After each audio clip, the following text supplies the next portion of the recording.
Good morning, afternoon, evening, everyone, and welcome back to week number 7 of Match of the Day.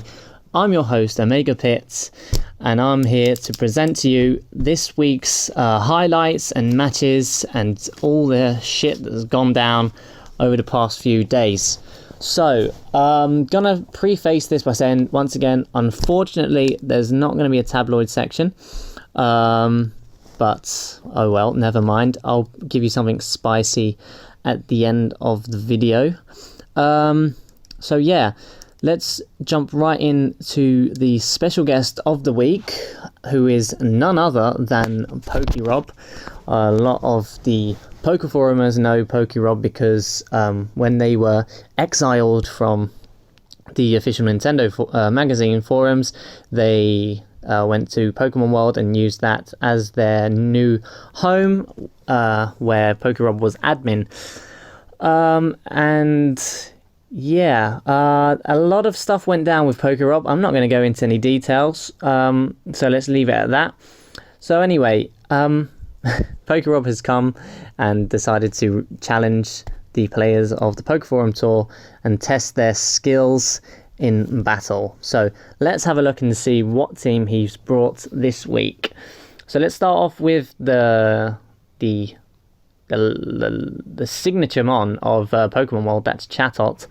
So he's gone with the Nasty Plot Chatot, Timid Nature, with the Boom Burst, Heat Wave, and Chatter for the secondary stab, and also it always confuses, so that makes sense really. Moving on, we got Pokerob himself, the physically defensive wall Hypno with Wish, Protect, Psyshock, and Toxic. Then we got Aeolian, the Drifblim, with Citrus Berry, and it's going to make use of that along with its ability Unburden to abuse the Acrobatics. Yeah, and then it's got Knockoff, Destiny Ball, and Tailwind. There's other, helpful moves. Then Scaraflame, the Harvest ability with Salak Berry, so it will get a speed boost every other turn. I believe that's how it works. It would be every turn if it was in the sun. So yeah, along with the Own Claws and Harvest ability, it would get an attack boost and a speed boost. So quite an interesting mon right there. And then we've got Ryu's Shoji, Mr. Mime, the specially defensive wall, which makes a lot of sense because Mr. Mime has 40 base HP, but it doesn't matter. Shuckle and the likes have 50 base HP, so I can see how that can work possibly. And then finally we got thick Demelza, the big Poliwrath, the Sub Punch Poliwrath with Bulk Up to boost its attack and defense whilst behind a sub. So yeah, an interesting lineup, interesting indeed. You got Hypno, that very famous Pokemon that abducts children, along with Drifblim as well, whose Pokédex entry states that it does the same thing. It takes away little children. And finally we got Trevenant, whose Prevo also, I believe, has a Pokédex entry related to abducting children or singing to children, something like that, something a bit pedo-y. So yeah, I think you can see where the theme is going right now. Okay, so yeah, that's the special guest lineup of the week. Yeah, seeing as I don't have anything spicy at the moment, we'll just have to jump right into the formations and matches. I believe I don't have anything else to add at the minute. No. So yeah, let's do that. Let's jump right into it. Let me tell you, the matches this week are really top notch. They're good quality matches. I think for this week's definitely been one of the best weeks so far in terms of the matches that were played and the skill behind them, the teams and the tactics. I'm proud of my boys, proud of the players who've put in effort into the team building and the matches. So yeah, let's get right into it. Once again, I'm getting ahead of myself and completely forgot to present to you the fixtures of this week and the running order of today's video. So let's jump right into the fixtures. And first of all, wow, we got a very spicy matchup indeed. We got Declan versus Min.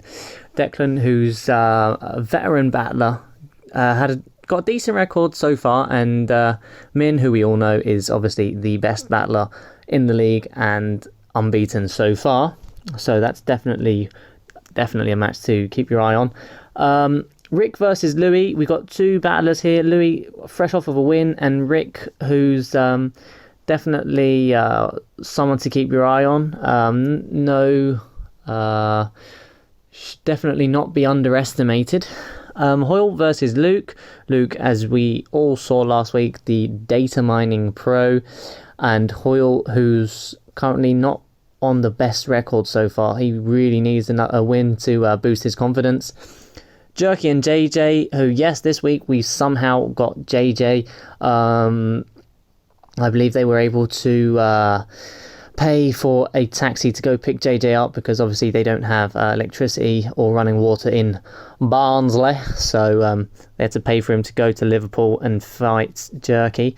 So we do have camera footage of that match. And then finally, Rue versus Joe. We got Rue, the young upstart who's breaking all the records, versus Joe, the jaded veteran. So those are the fixtures of this week. Let's jump into the running order. So the running order of the video today is we're going to start with Hoyle versus Luke, Jerky versus JJ, Rick versus Louis, Declan versus Min, and finally Rue versus Joe. So yeah, the running order really isn't that important this week, because like I said before, the matches are all explosive crackers. They're all good matches, so really you're going to enjoy every single one regardless of the running order. So yeah, that said, I'm going to definitely this time jump into the matches now, so I'll see you on the other side. Okay, so here we have it, the first match of the week. It's Hoyle versus Declan. Let's get into those lineups and see what surprises they have in store for us today. So I'm going to start off with the home team, and that's Hoyle.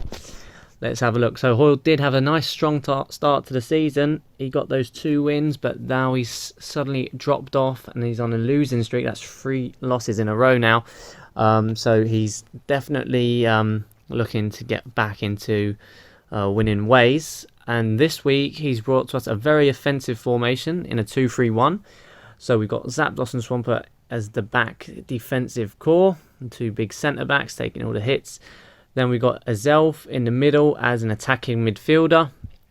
There's no real central midfielder in this team. It's just the 2 defenders, and then the rest are out and out attackers, because you've got Curem and Chandelure on the wings who'll be looking to bomb forward, get some heavy hitting attacks onto the opponent's team, and then possibly leave it to that big superior, the target man, to sweep up at the end of the game. So there you have it, Hoyle's lineup. I don't think there's anything else to add here. No, that's pretty much it. So let's move on now to Luke's lineup. Luke, who, as we saw last week, went for a very effective data mine against Declan, prepared for all possible outcomes. This week, he's not gone for the same defensive lineup. He's gone for something a lot more spicy, a lot more offensive. In fact, he's tried to copy Joe's tactic and gone for a weather team. He's running a sunny day team here. So let's see how that works for him. We know Luke, as you can see on screen, he's gotten a very impressive record so far. 4 wins, just the 1 loss against Min. So yeah, let's get into it. You got the Galar, Weezing and Rotom Heat as the back 2. And then you've got Heatran in the middle as the box-to-box midfielder. He'll be running back to help defend, but also going forward. What with that sun up, his fire attacks will be doing a lot of damage. Then you've got Maractus and Arcanine as the attacking wingers, who will also be taking advantage of that sun. And finally, Venusaur as the big striker, the poacher up front. He'll be looking to abuse that sun and fire off some sludge bombs, solar beams, you know, abuse that special attack in the sun. So, let's get into the match then. I think that's it. Oh wait, no, I've got some notes here. I've got some notes that was handed to me by Hoyle. I should have mentioned that before. So, yeah, what did he say? Hoyle said to me, I made massive changes to my team so that Luke couldn't just trawl through match of the day and pick up that I normally just swap out the single weakest link for the best thing from my packs and figure out what my team would be. Played the long game, establish a pattern, and make him think he can exploit it. So there you go. Hoyle data mined Luke right there. Hoyle really gone for those deep thinking tactics. Can I say that this Pokeforum tour has really brought out the tacticians within us all, you know. Some of us are really going try hard this season. It's quite beautiful actually, you know, seeing the competitiveness and especially the salt that's bringing it about. So yeah, excellent. So with that said, let's see how the match went. Okay then, you've seen the teams, you've seen the lineups and formations. Let's get right into this match and see if Hoyle's anti-data mining tactics have paid off. So let's get right to it. Hoyle leading with a Zelf called Data Mine This. Excellent nickname, I should think. Goes for the Stealth Rock first turn. That's going to be useful later on, but the Rotom Heat is going to defog that. Then goes for the Overheat. That does a large amount of damage. Zelf goes for the Explosion, and the defog fails. So now Luke's going to struggle to get rid of those rocks. What's with the Rotom severely weakened? Leaf Storm's not going to do anything to Heatran, so Hoyle's just going to safely bring in Chandelure, which will take the Fire Blast and boost its special attack. Luke's going to take his chance to set up rocks himself, whilst Hoyle Shadow Balls that to death. In comes the Arcanine, goes for a Sunny Day, and Chandelure's just going to one-hit KO this, so wow. Chandelure really ripping a new one for Luke.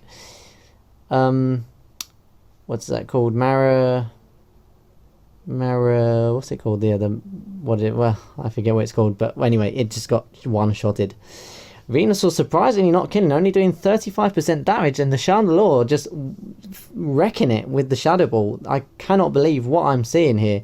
It's just an easy, clean sweep by the Chandelure. Hoyle's not brought out a single, like any other Pokemon. He's just one-shotted everything. Wow. I mean, if the rest of the matches are going to be this quick, 13 turns, that's the fastest match we've had this season.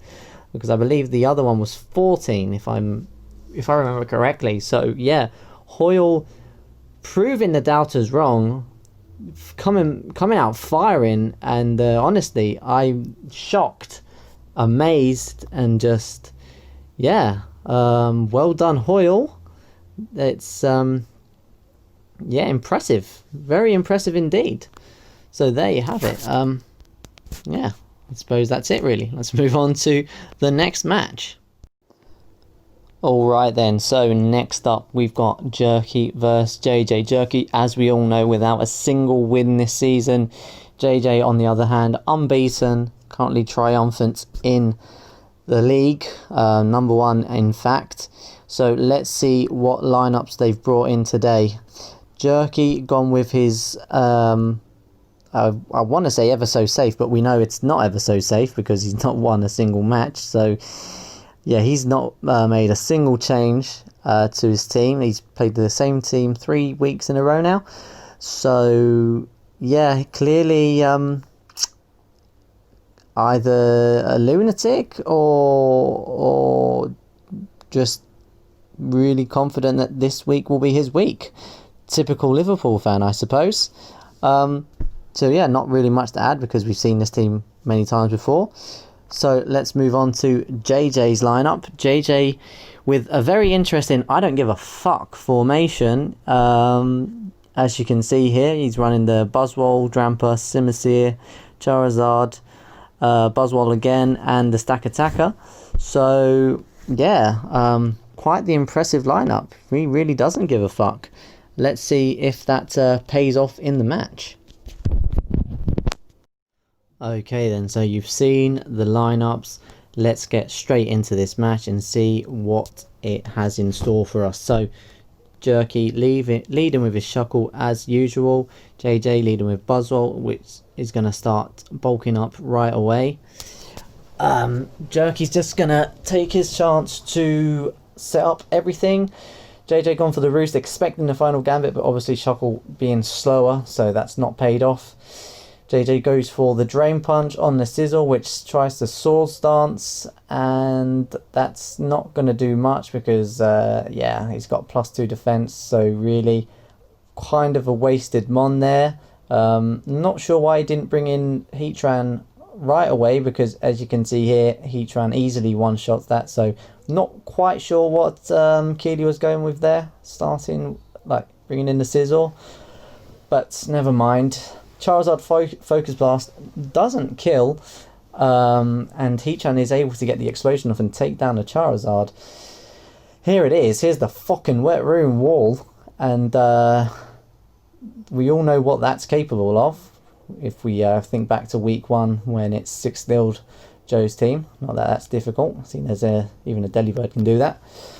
So Vixini goes for the that stat boosting move, but that's going to be anti-helpful because JJ sets up Trick Room, kills it, brings in Big Bollard Boy, but that's going to die to Earthquake as well, while Stack Attacker gets all these Beast boosts and yeah, finishes it off with the Earthquake. So another easy win for JJ. Stack Attacker proving once again that it's a force to be reckoned with. Yeah, definitely a Pokemon to keep your eye on. Okay, next up we've got Rick versus Louis. Rick, who's got a solid record so far, and Louis, who's fresh off a win last week against Jerky. So he should be feeling motivated after that. So yeah, let's jump into the home team's lineup. That's Rick. So, Rick's gone with a rain team this week, which I definitely approve of. That's the second weather team this week after Luke's sunny day team. So, yeah, good stuff. I highly approve. He's gone with a 1-2-3 formation. So, with the sole centre-back Ferrothorn, who'll be taking the brunt of the hits for the team. Then you've got Politoed as the defensive midfielder, like a pivot, and Crobat as the advanced playmaker, well, the defensive playmaker, should I say. He'll be linking up the midfield with the 3 big attackers in Dreadnought, Dragapult, and Ludicolo. Ludicolo, as we know, can definitely start a late game sweep if you're unprepared or after your rival's team's taken damage, so definitely one to keep your eye on. Dreadnought, whose massive attack and swift swim boost is also definitely a threat, so if you're unprepared for that, then you're going to be swept. And finally Dragapult, who's just Dragapult, you know, fast and strong. So yeah, a very, very solid lineup. But let's see what Louis brought to the table this week.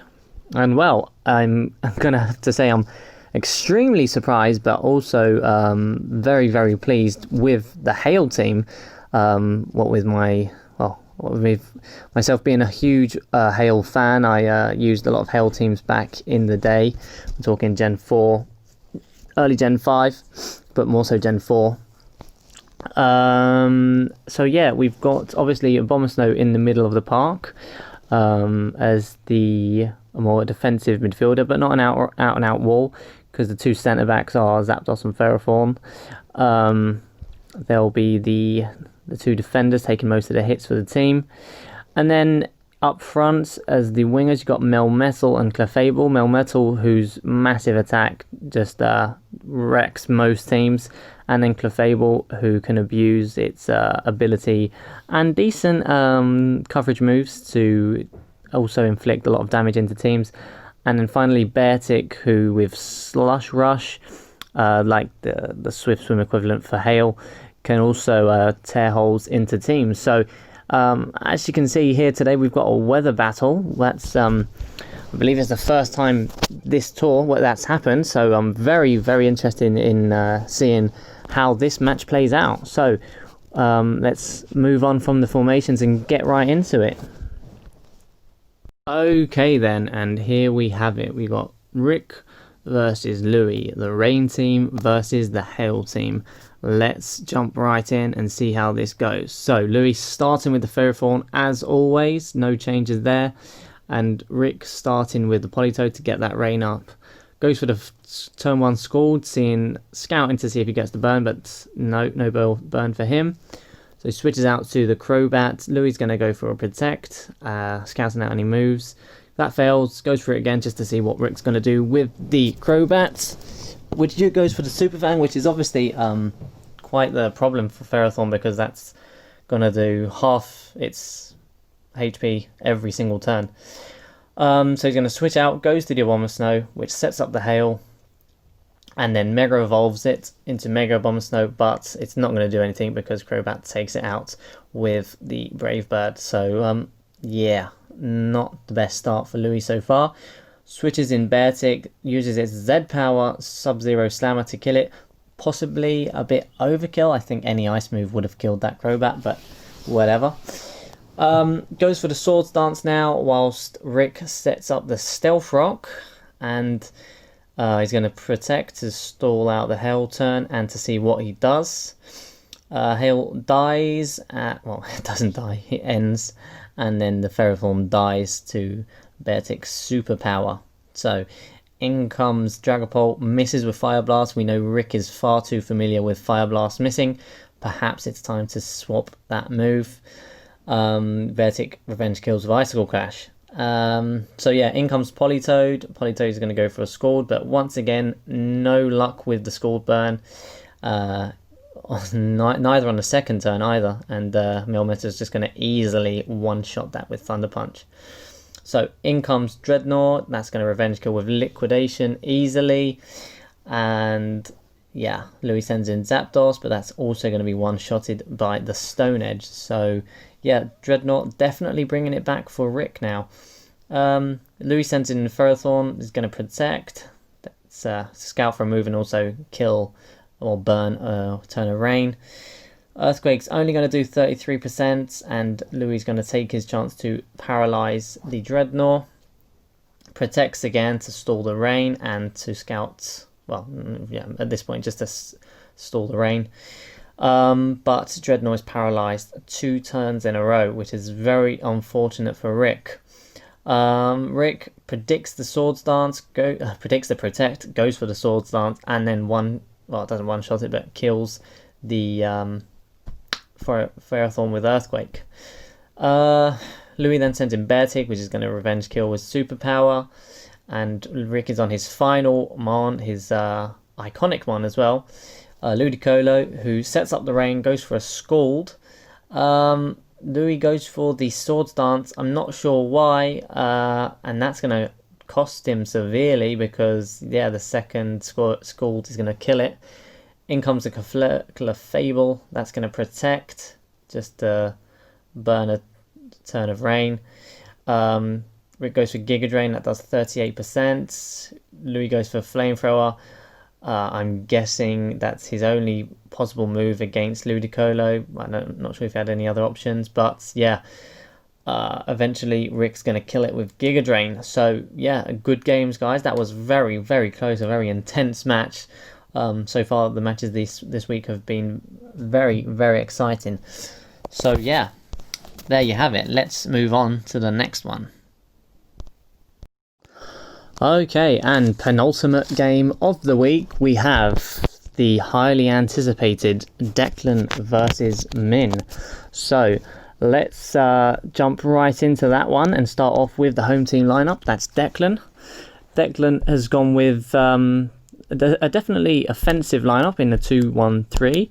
You got Slowbro and Rotom Heat as the back two, Lopunny as the box-to-box midfielder, and Dragonite, Kyurem, and Declan's oh so famous poacher Ditto, who can steal his opponent's stat boosts and use them against them. So definitely a Pokemon a lot of people have been fearing and also anticipating because of how dangerous he can be. And yeah, you got Kyurem and Dragonite there next to him side by side, who'll also be looking to set up themselves or, you know, just revenge kill things. Okay then, so there you have it, the 2-1-3. Let's move on now to Min's lineup. So yeah, Min with that very impressive clean streak so far with 0 losses, and once again going for an almost identical lineup to last week, the 0-4-2. Ampharos once again, its cuteness exploding out of the formation line, you know, the line. So yeah, not really much to say to add on to this. Basically the only 2 changes that were made from last week were Tapu Koko being swapped out and Ludicolo for Shaymin and Venusaur. Shaymin, which is another very, very cute mon, and Venusaur being the equivalent to Ludicolo, just in the sun, basically. So yeah, not really much else to add to that. So let's just move on and get straight into the match itself. Okay, here we have it. Oops, I press play. We got Min versus Declan, and yeah, it's going to be an intense match. So Declan, as always, leads with Lopunny, and Min leads with the lead Azelf. I'm going to start with a Fake Out, which is going to ruin its Focus Sash, and then Mega Evolve and go for the Return, which is going to kill it. So yeah, not the best start for Min so far. Sends in the Gekvaros, Mega Evolves it, whilst Declan goes for a high jump kick. Volt Switch is going to do, yeah, a nice chunk of damage, and Min goes to Delibird, which goes for Fake Out. That does a nice 8% damage onto the Slowbro. Switches out, back to Gekvaros, and Declan goes for the Future Sight. Uses Volt Switch, which one-shots the Slowbro. I did not expect that at all. That's a huge amount of damage. Jesus Christ. So yeah, goes out to the Grumpig, whilst Kyurem sets up Substitute. That's going to be broken by Focus Blast. Takes the Future Sight damage, but that's nothing for the Grumpig. So Dex, seeing that he's not going to be able to outstore him, goes to Rotom Heat. Just Psychics that, and yeah, Declan's just going to spam Pain Split, whilst Min wears it down with the Psychic damage. So it's kind of equal so far. Yeah, and then the final Overheat, which is going to do 19%. So I suppose it's a fair trade. It's Declan has weakened the Grumpig enough. Fake Out does a nice 30% damage. That's huge for a Fake Out, and then finishes it off with the Return. So in comes Delitab. Dex switches to Kyurem, goes for the Fake Out. That does 13%, and Kyurem uses Roost. Min goes for the Brave Bird, which misses. Goes for the Brave Bird again, that misses, and then Kyurem one shot with Ice Beam, and that's going to be a good game because yeah, there's nothing Min can do against a subbed up Kyurem. So yeah, Min's first loss of the tour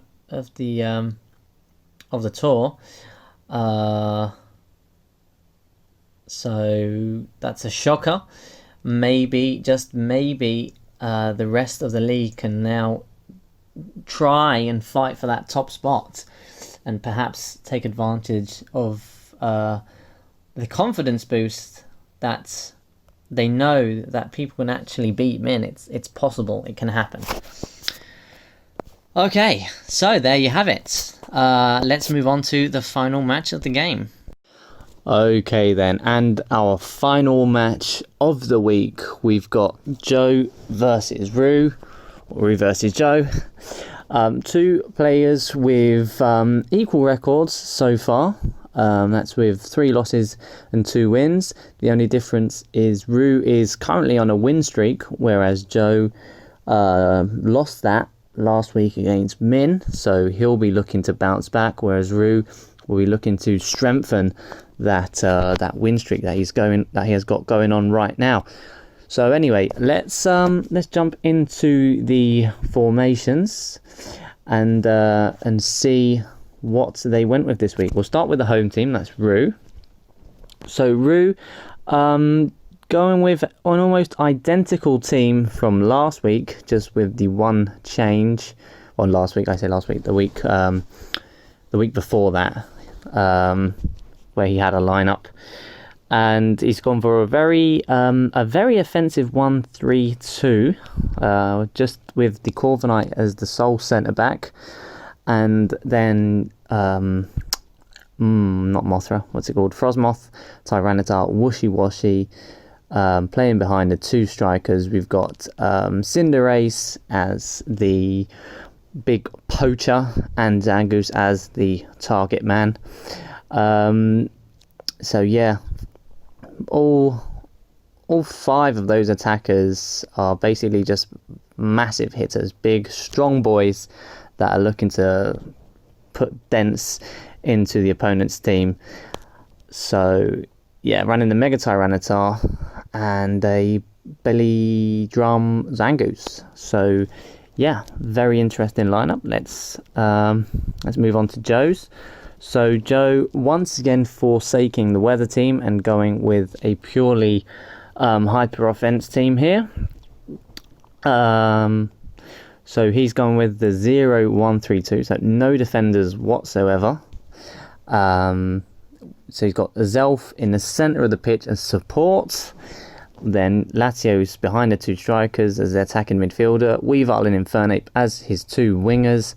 And finally Mamoswine and Rillaboom up front as the big strikers, the big target men who will be looking to just smash into the opponent's team and put holes into them and score some nice KOs. So there we have it. Those are the 2 lineups. Let's move on to the match itself. Alrighty then, here we have it, the match itself. Like I said before, Joe forsaking the weather team once again. His fans won't be too pleased with him. He seems to be leaving them by the wayside at the moment, straying from his ideals and beliefs. But let's see how that works out for him. And so Rue starts off with Frosmoth, like he did in his last recorded match. Joe's going to start with Azelf, taunt that to stop it from quiver dancing, set up Stealth Rocks whilst Frosmoth activates his sash with Bug Bus. But they're both going to die when Azelf explodes all over it. So 5-5 so far. Joe with the rocks up, sends out the Infernape. Rue brings in Wishy Washy, which has massive bulk, so not going to take any damage from that U-turn. Joe's going to have to go into Rillaboom, a nice bulky grass type, to take the Hydro Vortex, which still does does half damage almost. And Rue decides to just stay in, not switch out, and Joe gets the kill. Rue sends in Cinderace, which one-shots the Infernape with Gunk Shot. I mean, that's pretty strong.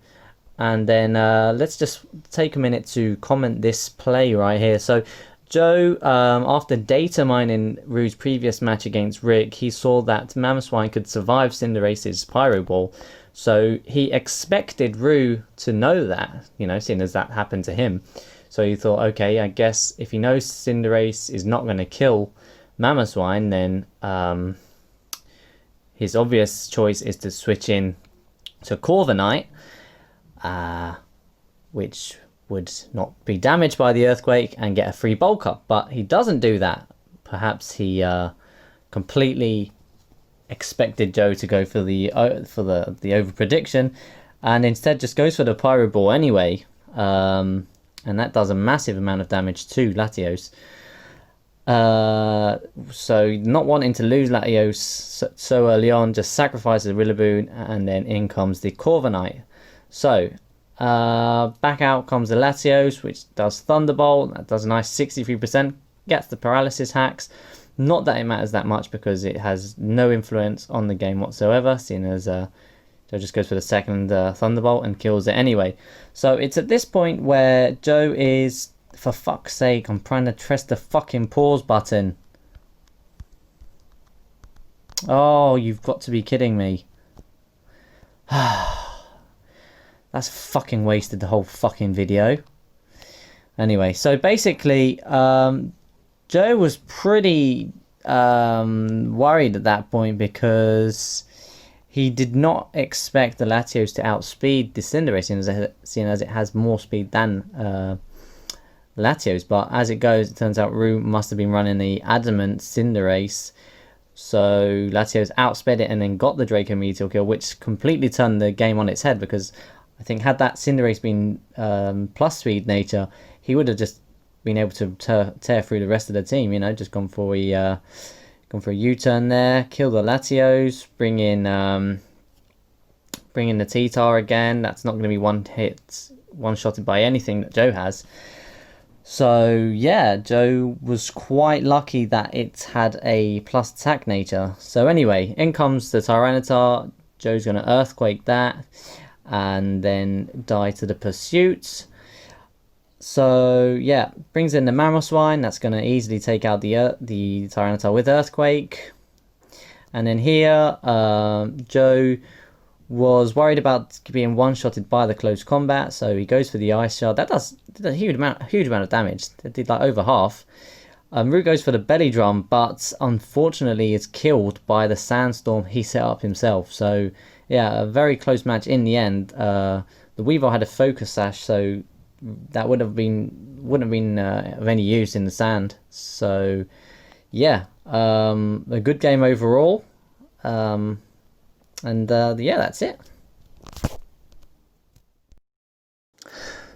And sadly, that is it for this week. Those have been all the matches, the highlights, the best bits, and that's all for today. But before I leave you all, I did say I had a little treat, just a little something special, and that is for the first time in this tour and this video series, you're going to be able to watch a special guest battle. That's right, you're going to be able to see Pokerob in action against none other than Min himself. That's right, that's a meat slapper of a battle you're about to watch now. So stay tuned.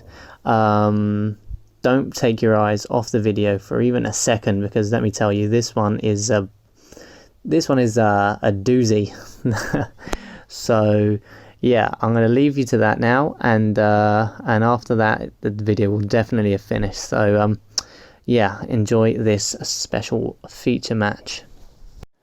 And here we have it. I don't usually post the special guest battles of the week, but I had to post this one because it truly was a shocker of a match. I did not expect this outcome at all when I saw it, the switch side. So let's have a look here and see what happens in this match. So Rob leads with the Drifblim, goes for the knockoff on the Araquanid, and then gets the acrobatics kill on it. Delibird misses with its Ice Shard, so that allows Joe to set up a Tailwind, seeing as he's obviously not going to go for the kill the next turn. Pokerob with the banter in the chat. Joe then sends in the Trevenant and goes for the Poltergeist, which kills. Goes for it again on the Mega Ampharos, which doesn't do that much. And in comes the Shaman.